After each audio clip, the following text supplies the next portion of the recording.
So let's do a walk around, review this beautiful new Jeep Compass. We'll rate the vehicle on an enjoyment level or a fun factor from 1 to 10. We'll also talk about a 1 to 10 rating of its overall value and a 1 to 10 rating of predicted reliability. And then we'll balance that out at the very end and see if this gets a pass and a green light from Mark. Here we have the trail rated version of the Compass. And they've got a great set of all-terrain rubber smacked on top of these well-wearing rims. Very much looks like a Jeep, as you see right there. Of course, you've got your Jeep grille, and the headlights definitely resemble the Cherokee brand of vehicles. Here you've got a great set of lights on the front, and I love these little tow hooks to haul your buddy out of the mud if he happens to get stuck in a little turf of dirt. You'll notice it actually has this little locking button. Love that feature. And then we have this great roof rack here to haul your construction project to the dump. Here we have a great bunch of plastic shrouding to protect the bodywork. Love these elements. They're very, very robust. That's going to keep the paint from getting destroyed from all the gravel on the road. How about these little mirrors? Nice little touch there. And you'll notice I love this styling right there, how it kind of cinches down at the back end and it runs the gambit. Here we have a great little overhang, as you would expect typically from a lot of the modern day SUVs. Today, you're going to have a lot of this tighter little rear window and this beautiful little overhang piece here. Nice touch. Love these tail lights. As you can see right here, wonderful look here. Very intricate, nicely detailed on this Trailhawk edition. Oh, look at this El Cheapo. That's all you get. Nothing automated there. No foot controls to get that thing open. It's pretty basic and simple. Definitely like this. This is good if you're hauling a lot of junk around. Maybe you throw your dog in the back. And you'll notice one more beautiful little red hook to haul your buddy out of the mud if he gets hung up. What's the inside look like? The interior is moderately equipped.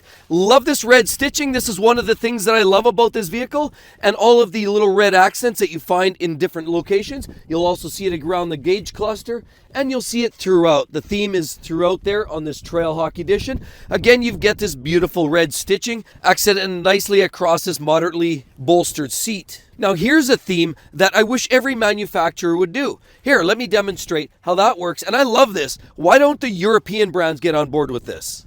Very simple. Pull, ejects the seat up and forward, or push this down, and it pushes you down. Very easy to use, and very robust. Love this feeling. That's a wonderful situation. How about them back? Let's flip that open, and we have lots of plastic abound. That's one of the items that I'm not in love with. There's just so much plastic everywhere. The seat backs here are pretty basic and standard. Looks like your typical airline magazine holder right here. And of course, very simpleton setup back there. You don't have lots going on. You have this basic little arrangement. You've got a USB charge station as well as an inverted 120 AC outlet here. And then we have more of the red contrasting stitching throughout the back. Now here's a theme that I don't find particularly great. You have this, no pass-through. Now you get a couple of basic little cup holders here, but I do like this style here where there's basically compression rubber, does a better job of holding your cup in the holder. Flip that up. Now of course this is kind of a chintzy setup. Pull this down and you'll notice it doesn't actually lay flat. I push down on this and it actually just has this elevated look. Not a great setup. One of the things I'm not in love with, because if you have to haul a bunch of material, this is going to do a real number on your fabric on the seat.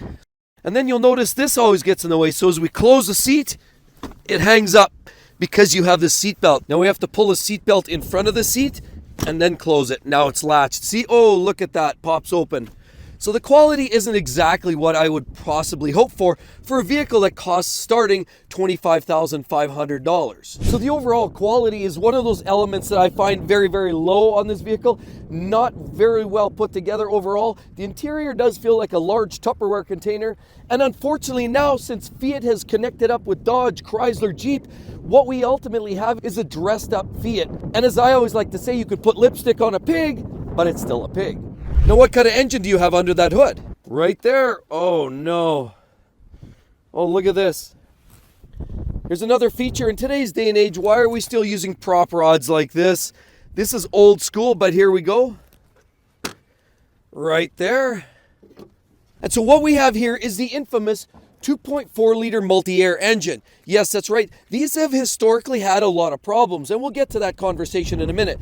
But all we're doing is bellowing out 180 horsepower from this little 4-cylinder lump. This is all strapped to a 9-speed automatic transmission. It seems like 180 horsepower is enough, but Honestly, there's lots of engines with even much smaller engines that put down more power than this, which is grossly disappointing, but quite frankly, not unexpected for a Jeep product. No Jeep in the history of Jeeps have ever really bragged about great fuel economy. Now, as you would imagine, the outside has a few quirks, but the inside as well has a few quirks and a few features. And let's talk about some of the great ones as well as some of the awkward ones. Now, as I said, there's a lot of plastic, almost feels like a giant Tupperware container. Although the plastic actually doesn't feel that bad, it's sort of soft, so it doesn't have that old hard plasticky texture. There's enough of this cheap plastic to go around, but that's just accented. Generally, the plastic doesn't feel of low quality.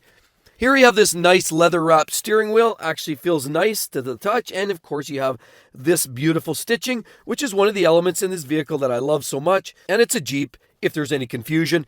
Everything here is basically designed for wear and tear. You've got lots of plastic down here to tolerate, liquids. Maybe you get mud in here. And maybe you get mud on your shoes because you end up splashing it around, getting in and out if you're out on the trail. This all is built to last. We have this great texturing here. It's more rubber than anything, but it definitely feels better than the old hard plastic that you find in a lot of vehicles. Great aluminum accents here. Well, it's not really aluminum, it's plastic made to look like aluminum. And of course, you've got all your little controls on your steering wheel. And down here, you'll notice, here's one of the features I particularly love.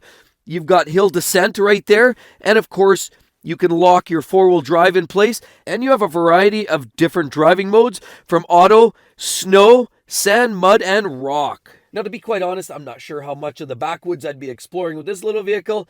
Ride height isn't all that great, and I believe also the drivetrain isn't necessarily up to trail duty. Now, back to the whole quality conversation. Clearly, Fiat got their fallacious fingers dipped deep into this pie, and there's lots of influence here. And of course, the quality takes a little bit of a back seat. Pardon the pun right there.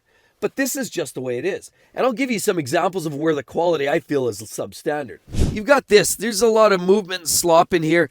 This button feels very, very cheap. And as you look up close, look at the movement and the slop in that button. Not impressed with that. Definitely not impressed with the plastic around there and the shrouds. But here's a doozy. Look at this. You've got this nice little slider right here. Of course, we got your coffee cup, dual cup holders. But get a load of this. Look at that slop in there. Poor quality right there. And everything starts moving. When you do that, this whole console starts moving around. So quality is not really the game. But there are some great features here as well. Here in the front, of course, you've got auxiliary outputs. You've got auxiliary connections, USB, as well as Apple CarPlay. And you've got this wonderful 12-volt DC connection right there to charge your little devices or your phone chargers if you need. Now the vehicle started, and what I'll say is base model comes with front-wheel drive. The upgraded model comes with the all-wheel drive as we have in this particular vehicle. But how does the vehicle sound and drive now? Well, I'm listening. And there's some peculiar noises from this vehicle sometimes. Accelerating, there's a bit of sounds a little bit like a detonation. You can hear an engine noise, almost a slight knocking noise coming from under the engine compartment. When I'm driving along, I almost hear it popping out down here somewhere. There's a little bit interesting engine noises and different sounds that I wouldn't necessarily expect from a vehicle. Now, what is interesting is you do have dual climate control. This is great. You can bump that up. You can adjust that. And you can also adjust this side too. So it's nice to have dual temperature controls in the front of this vehicle here. And you have this wonderful gauge cluster with old school analog gauges on speedo and tachometer. And then of course they just add the digital component between the two gauges. Of course we have a glove box, soft open, close, and a great assortment of air vents here with nice little chrome accents around there and a higher quality look, chrome knurled wheel right there. The buttons and knobs all have a very tactile feel. They're rubber edges with this nice little chrome ring, although with that said, they're not all that well put together. I mean, there's enough lateral slop and play in there to choke a horse. So what does it actually drive like? Well, let's see if it can even tolerate some of the speed bumps and the holes in the ground. After all, the roads are pretty rough in these parts of the country. Let's go for a quick drive. We already see that this vehicle's capable off-road. Go for a short drive here, throw her in drive, and it's a shiftable auto, but let's cruise along. And I would say the transmission does a great job of shifting smoothly, keeps the economy up, and keeps the gears up. And of course, naturally, the fuel consumption down, or it tries to. But again, as I said, the fuel consumption is pretty heavy on these vehicles. So that's not one of the highlights of the vehicle.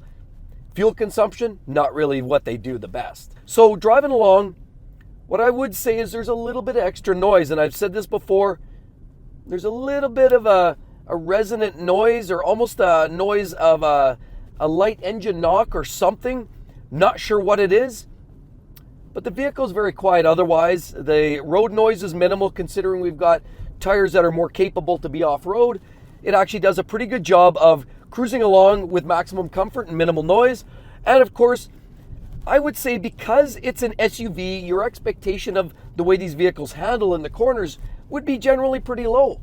But in this vehicle, I would say you'd probably be wrong because it actually handles fairly well in the corners and it drives more like a lower riding vehicle. But again, as I remind you, this is a combination of Fiat, Dodge, Jeep, Chrysler, and as a result, the longevity of these vehicles is at question. To be honest, I would expect that you'd be shocked if you could make over 100,000 miles with this vehicle, because I don't believe this vehicle has the gusto to keep it running well in excess of those sorts of miles. But cruising along, it's a great ride. It doesn't have a lot of power when you put your foot down. Makes a lot of noise, but the get up and go is pretty minimal. The brakes do a great job of hauling it down from speed, and of course everything else in this vehicle is more or less pedestrian in terms of performance. So if you're expecting high performance, you're not going to find it here. 180 horsepower, really not going to light up your day. But let's rate this vehicle now and talk about some of the areas why I got to my rating. And then we'll summarize whether this vehicle gets the green light or not. So then what's the fun factor value for a Jeep Compass like this? Well, there's a few factors. Let's take a look. Of course, first of all, the Jeep Compass is great because it has the Jeep name. As we see right there, this vehicle does carry the name, has the overall badging and the looks to add a certain element of fun. Who wouldn't rather drive this than a RAV4 in terms of styling? You also have some great wheels, interesting colored accents. This vehicle has all kinds of colored accents throughout. Love the looks of these red tow hooks, or the red accent around the word compass, or the red stitching on the door handles, and these red accents around the speakers, as well as around the console, and of course the shift knob.